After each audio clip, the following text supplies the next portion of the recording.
आप लगाओ आज पंचांग के हिसाब से पूर्णमासी की रात है, पूर्णिमा की रात है। रजनीश के माने चंद्रमा भी होता है। जिस तरह आसमान में वो चंद्रमा चमक रहा है, इसी तरह आज बीजलपुर की धरती पर हमारे रजनीश भैया चमक रहे हैं। मैं चाहता हूँ एक बार जोरदार तालियां भैया के लिए बजाइए।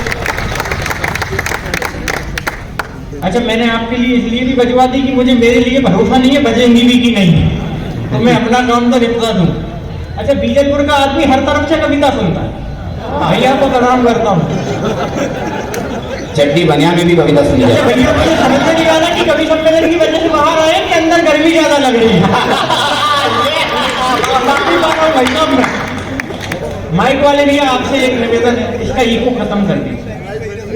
ईको का मतलब आप समझते हैं? मैं बताता हूँ ईको का मतलब क्या होता है। वो मेरा एक दोस्त है अब्दुल, भोपाल में रहता है। अभी मैं भोपाल से आया, उससे मिलते हुए, तो उसका भी भैया आपकी तरह साउंड सिस्टम का काम है। उसकी दुकान में उससे मिलने गया तो घर में तो बाहर उसने एक बड़ी सी मशीन रखी हुई थी और उसको लिखा रहा था, ये मशीन जिस भाव चाहे उस भाव ले जाए। मैंने कहा यार अब्दुल मियां, मैं तुमको बचपन से जानता हूँ, तुम बहुत कंजूस आदमी हो, जरूर इस मशीन में कोई ना कोई खराबी है, इसलिए तुम इसे मनमाफिक रेट बेच रहे हो। बोले नहीं यार शुभम भाई, मशीन पूरी तरह चालू है, बस दरअसल बात यह है कि ये इको मशीन है। मैंने कहा उसमें क्या होता है? बोले यार इको मशीन में क्या होता है, आवाज गूंजती है। मैंने कहा बोल के बता। उसने बोला हेलो, तो वहां से 3 बार आवाज आई, हेलो हेलो हेलो। मैंने कहा यार मशीन तो पूरी तरह चालू है, फिर इसे बेच क्यों रहा है? उसने कहा मैंने बताया ना शुभम भाई, ये इको मशीन है और मैं मुसलमान आदमी, उसमें आवाज गूंजती है। ये माइक चेक करते समय गलती से भी एक बार तलाक निकल गया खराब हो जाएगा, तो मेरा मामला खराब हो जाएगा। इसलिए भाई साहब आपसे निवेदन है कि आप इसका ईको खत्म कर दीजिए, नहीं तो मेरी फाइल खत्म हो जाएगी। इको इको इको खत्म कर दो। नहीं, ये पूछ सकते हैं कि इको खत्म कर दो इसलिए मैं कह रहा हूँ कि इको खत्म कर दो। बहुत अच्छा कार्यक्रम चल रहा है। आज के संचालक कमलेश दवे जी ने मुझे दूसरे नंबर पे बुलाया, लेकिन आप यकीन मानिए, इनने भले ही दूसरे नंबर पे बुलाया हो, लेकिन मैं कभी एक नंबर का हूँ भाई साहब। सच बता रहा हूँ मैं आपको, मैं शुरू होना चाहता हूँ। अच्छा, मुझे ऐसा लग रहा है कि रजनी भैया ने ये कार्यक्रम में कवि सम्मेलन का समय कम रखा है और सम्मान समारोह का ज्यादा रख दिया है। भाई साहब अगली बार से जब भी आप कोई आयोजन करें उसे 2 दिन का रखना। एक दिन अपन सम्मान समारोह चलाएंगे और एक दिन कवि सम्मेलन। बहुत बढ़िया, समझ में ही नहीं आ रहा है भाई साहब। अच्छा, हो सकता है आप लोग समय से आ रहा हूँ, हम जल्दी शुरू होकर हूँ, सब मामले हैं। अच्छा, ये बच्चे भी यहाँ बैठे हुए हैं, जरा जरा के नन्हे मुन्ने।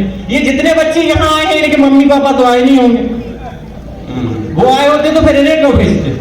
अच्छा, ये इन्हीं लोगों को समझ में आ रही है नहीं? कुछ लोग तो आज की पूरी भीड़ का तो दादा ने लेके रखा है। जिंदा दिल्ली से दादा सुन रहा है, मैं आपको विशेष प्रणाम करता हूँ। नहीं, आपको विशेष प्रणाम इसलिए भी करता हूँ कि पता नहीं अगली बार प्रणाम करने का मौका मिलता भी है कि नहीं,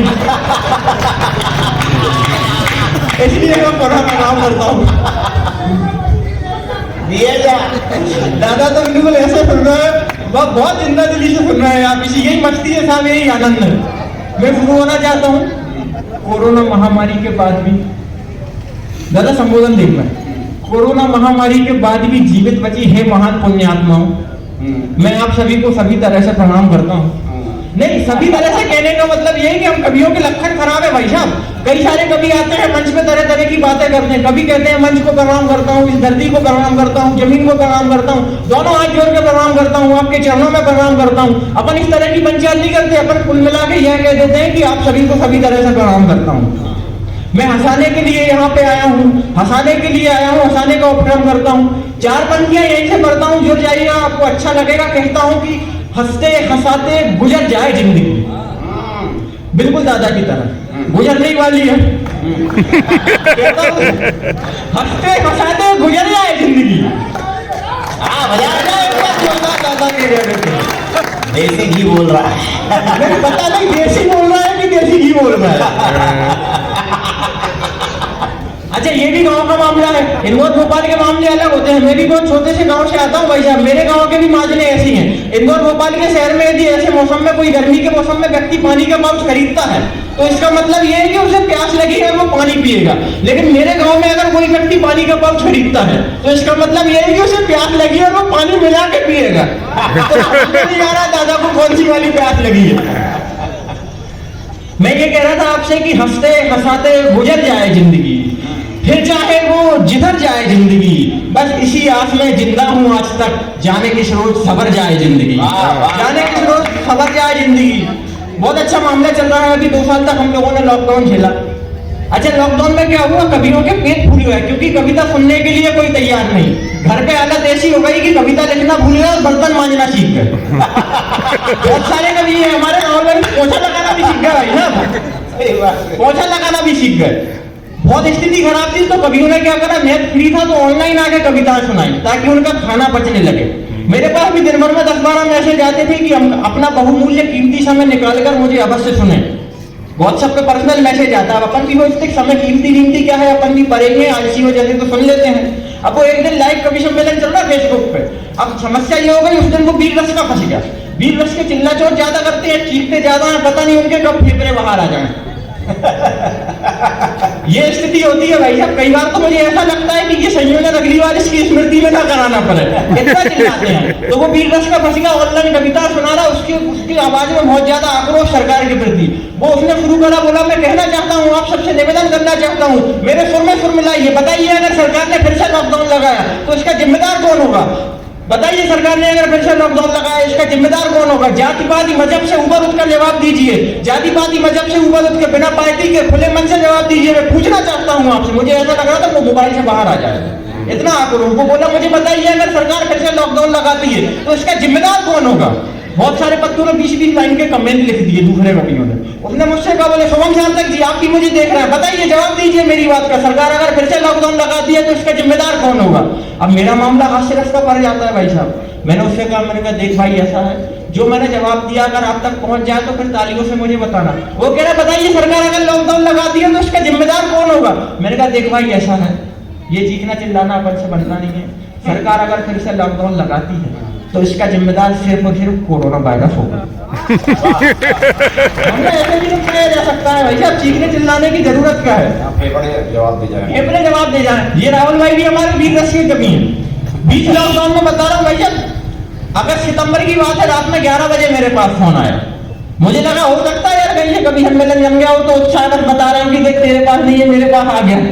मैंने फोन रिसीव करा, मैंने कहा भैया क्या हो गया। अरे बोले न्यूज चैनल देख न्यूज चैनल। मैंने कहा क्या हुआ। बोले समाचार देख समाचार। मैंने कहा मैं नहीं देखता यार, फालतू की बकवास बताते हैं, आप ही बताओ समाचार में क्या आया। अरे बोले वो न्यूज चैनल वाले बता रहा देश में तीसरी लहर आने वाली है, देश में तीसरी लहर आने वाली है। मैंने कहा राहुल भैया फालतू की बकवास अपने से नहीं करना, अपने लिए कोई तीसरी लहर नहीं आ रही, और बात अगर आप तक पहुंच जाए तो पीछे के लोगों की भी तालियां चाहता हूँ। ये बोले न्यूज चैनल देख न्यूज चैनल, न्यूज वाले बोल रहा है देश में तीसरी लहर आने वाली है, देश में तीसरी लहर आने वाली। मैंने कहा राहुल भैया बेकार की बातें मत करना, अपने लिए कोई तीसरी लहर नहीं आ रही। अपनी तीसरी लहर सब 2024 में आएगी जब मोदी जी तीसरी बार प्रधानमंत्री बनेंगे।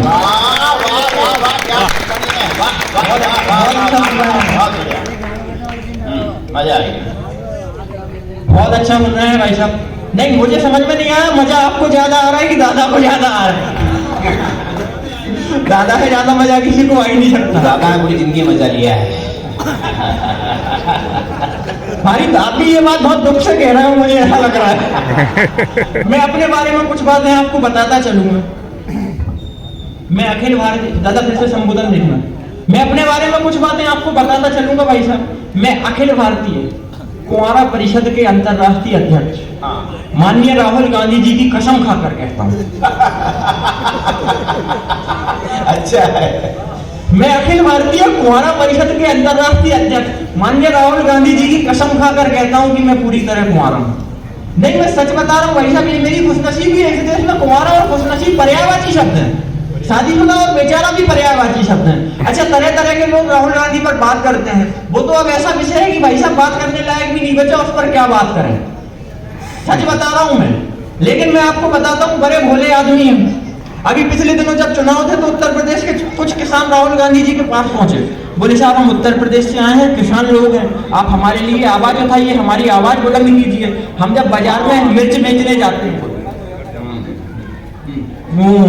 दादा को भी फुल मजा आ रहा है, दादा यहाँ भी वहां भी देख रहे हैं। तो वो उत्तर प्रदेश के किसान उनके पास पहुंचे, बोले साहब हम किसान लोग हैं, हमें फसल का भाव अच्छा नहीं मिलता जब हम बाजार में मिर्च बेचने जाते हैं, आप हमारे लिए आंदोलन कीजिए, हमें मिर्च का भाव अच्छा मिलना चाहिए। राहुल गांधी ने बोला बताइए अच्छा क्या समस्या है। बोले भाई साहब हम बाजार में जब मिर्च बेचने जाते हैं तो हरी मिर्च का भाव तो अच्छा मिलता है लेकिन लाल मिर्च का भाव अच्छा नहीं मिलता। राहुल गांधी मासूम आदमी है, उन्होंने बहुत मासूमियत से एक जवाब दिया, वो आप तक पहुंच जाए तो फिर मुझे बताना। किसानों ने कहा भाई साहब हमारे लिए आंदोलन कीजिए, हमें बाजार में हरी मिर्च का भाव अच्छा मिलता है, लाल मिर्च का भाव नहीं मिलता। राहुल गांधी बोले यार एक बात बताओ, जब हरी मिर्च का भाव अच्छा मिलता है लाल मिर्च का नहीं मिलता तो लाल बोते ही क्यों? अब उन्हें कौन समझाए कि आप बोते नहीं है, ये हो जाती है। बहुत बहुत मासूम आदमी है। अभी उनके पर्सनल सेक्रेटरी निधि सचिव ने उनके संसदीय क्षेत्र में दौरा था, तो उनके निधि सचिव ने उनसे कहा कि साहब किसानों के लिए मुआवजा मिलना है, मुआवजा देने की घोषणा कर दो। अगले दिन मुआवजा देने की कर दी। ऐसा मामला है राहुल गांधी की तो मैं बात ही नहीं कर सकता भाई साहब, क्या बात करूं मैं उनसे। अच्छा ये सारे कवि लोग मेरी शादी को लेकर चिंतित रहते हैं, इसलिए नहीं रहते कि इसकी हो पाएगी नहीं, वो ये सोचते हैं कि ये सुखी क्यों है, ये भी फंस जाए मेरी तरह। इनका दुख दूसरा है। तो ये लॉकडाउन में सारे लोगों ने मुझसे कहा, बोले यार अभी लॉकडाउन चल रहा है, मेहमानों को बुलाने के भी लफड़े नहीं है, बारात का भी चक्कर नहीं है, तू शादी कर ले अभी कम में हो जाएगी। मधुर जी ने मुझे फोन लगाया, बोले यार शादी कर ले, मैं ब्राह्मण आदमी हूँ, अच्छी जगह तेरा ताका फिट कर देता हूँ। मैंने कहा यार भाई साहब मुझसे तो नहीं हो रहा, शायद आप ही कर दो। तो बोले तू बता कैसी लड़की से शादी करेगा। मैंने कहा मैं आराम से कर लूंगा यार भाई साहब, इतनी जल्दी क्या है। अरे बोले तेरी उम्र हो रही है, फिर समय के साथ तेरी उम्र बढ़ती जाएगी, तुझे अच्छी लड़की नहीं मिलेगी, अभी इसलिए मैं बोल रहा हूँ शादी कर ले, कम में निपट जाएगा, अच्छी लड़की मिल जाएगी। मैंने कहा भाई साहब मैं अभी नहीं कर रहा, मैं आशावान व्यक्ति हूँ, मेरी शादी हो जाएगी और अच्छी कन्या से हो जाएगी।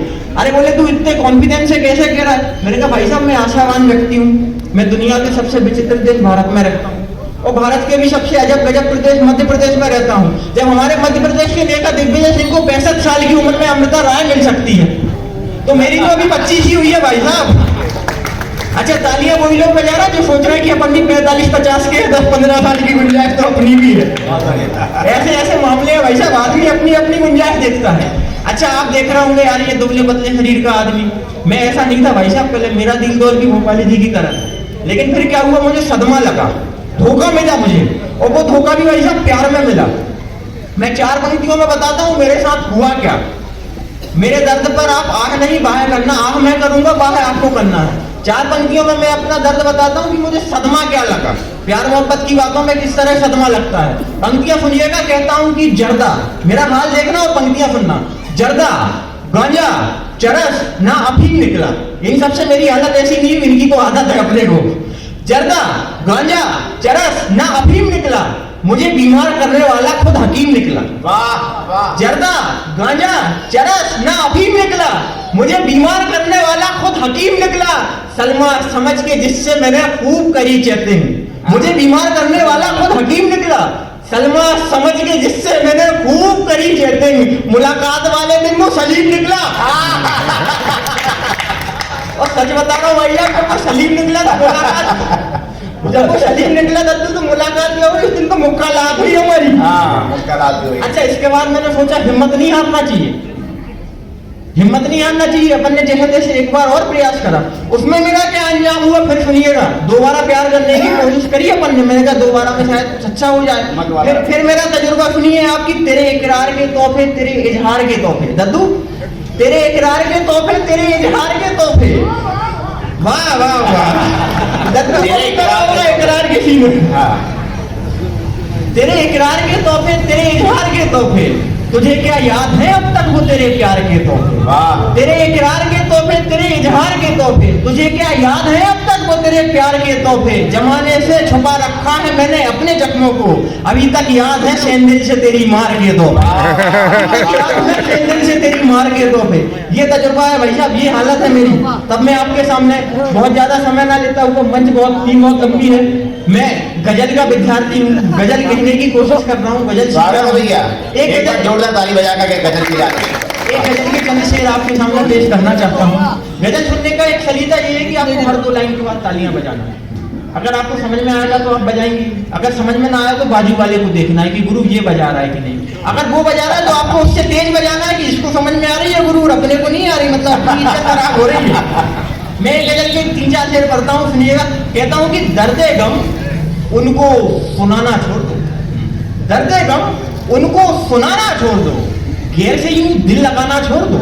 अब यहां से शेर सुनिएगा, गैर से यूं दिल लगाना छोड़ दो और तुम कितने शरीफ हो। मालूम है हमको, गैर से यूं दिल लगाना छोड़ दो, तुम कितने शरीफ हो। मालूम है हमको, दूसरों पे उंगली उठाना छोड़ दो। वाह वाह वाह वाह वाह वाह। मालूम है हमको, दूसरों पे उंगली उठाना छोड़ दो, और क्यों करते हो किसी के लिए इतना। तुम कितने शरीफ हो मालूम है हमको, दूसरों पे उंगली उठाना छोड़ दो, क्यों करते हो किसी के लिए इतना, और अगर करते हो तो फिर जताना छोड़ दो। वाह वाह वाह भैया वाह, क्या कहना रहा। और अगर करते हो तो फिर जताना छोड़ दो। एक शेर मैं अपनी उम्र के नौजवान लोगों के लिए कहना चाहता हूँ, अगर आपको मेरा ये शेर याद रह गया तो यहाँ मेरा आना सार्थक हो जाएगा। क्यों करते हो किसी के लिए इतना, और अगर करते हो तो फिर जताना छोड़ दो। जिगर हो तो कमाओ फिर ऐश करो, जिगर हो तो कमाओ फिर ऐश करो। बाप कमाई से कुल छर्रे उड़ाना छोड़ दो। वाह वाह वाह वाह वाह शानदार। और एक आखिरी शेर और सुनिए, बाप कमाई से कुल छर्रे उड़ाना छोड़ दो, घर में अपनी अहमियत मालूम चलेगी। बाप कमाई से कुल छर्रे उड़ाना छोड़ दो, घर में अपनी अहमियत मालूम चलेगी। बस कुछ दिनों के लिए कमाना छोड़ दो। वाह वाह